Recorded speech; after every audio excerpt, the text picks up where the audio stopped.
Today mga ka-soil bait, Lucas again. Welcome back to my channel. It's cloudy day in our place, Langley, BC. But good enough for me to check on my plants. So it's really a little bit clean because I've done some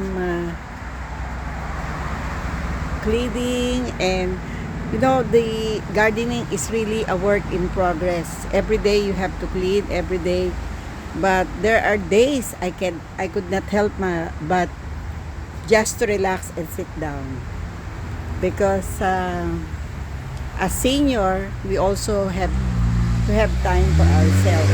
So eto, medyo doing another round of cleaning because some of the plants are dying. Those plants that are meant to be for spring, so especially yung for late spring, they started to die down, and maybe next year they come back, not so sure, because some of them were damaged because it's really hard here in our place in British Columbia. Seldom we have rains, maybe in a month or in a week time, once in a week, or sometimes during the week there's no rain, only strong or scorching sunset.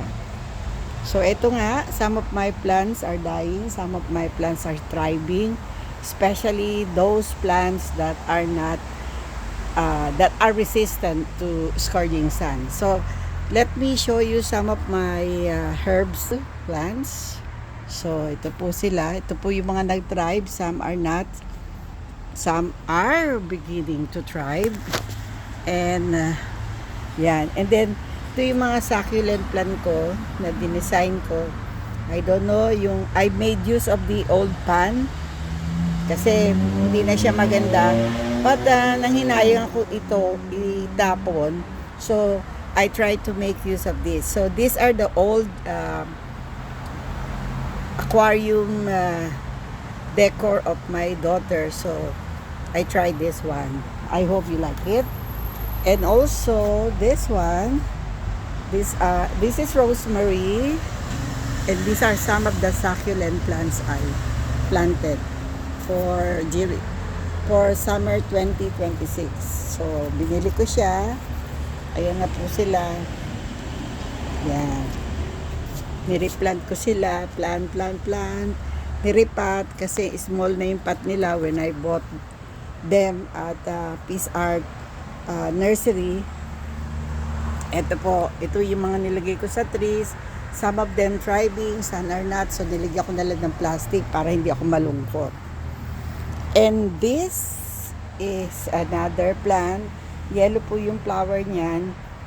So mukhang nag-thrive siya kahit mainit.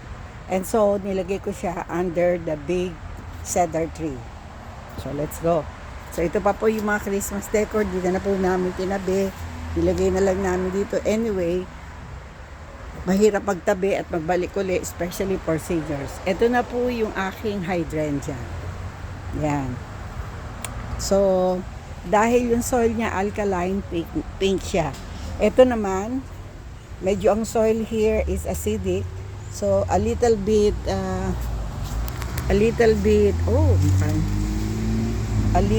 alkaline, so very white.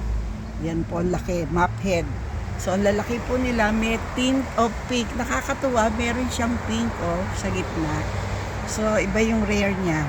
Napakalaki at quite leggy, but nangihinaya kong galawin. So maring ayusin ko siya later on. Pero talagang ang haba niya na, ang lalaki ng kanyang tignan nyo At ang ganda, hindi siya pure white kasi in between pala merong pero iba white na white. So yan po yung aking hydrangea. And then ito po yung aking hosta. So ito yung hosta na medyo gusot. Kala mo mamamatay na, pero siya pala ay by nature, yung kanyang dahon ay medyo parang coarse, hindi katulad ng iba kong hosta na very fine. So naglinis po ako dito, pero kailangan pa pong linisin. Ito po, ayan, adjula, yan po yan. Yeah. So, nireplan ko sila ng konti. And then, ito, marami pa ako. Pero naglinis muna ako. So, tignan nyo, some of the annuals, ayan na po. Super hot, kaya dry na po. Yan, super hot talaga. Yan, so makikita nyo, yan yung aking herbs. Winalisan ko lang, kaya naka-side view yan. And then, yan.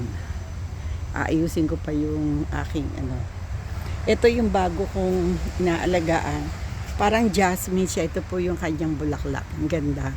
Pero yun, gusto ko siya mag-climb para dun baki sa trellis. Pero napaka-slow ng growth niya. I don't know why. Siguro lalagyan ko siya ng fertilizer today. So, ito po yung hosta. Ito, iba naman ako.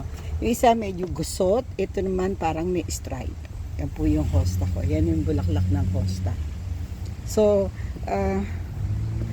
we also bought 2 blue drums kasi there might be prolonged scorching heat, so we might as well save some water para just in case for emergency meron kaming maipapandilig. So yung dahlia ko is beginning to come out. Ayan na po yung dahlia. Nilagyan po namin siya ng mulch.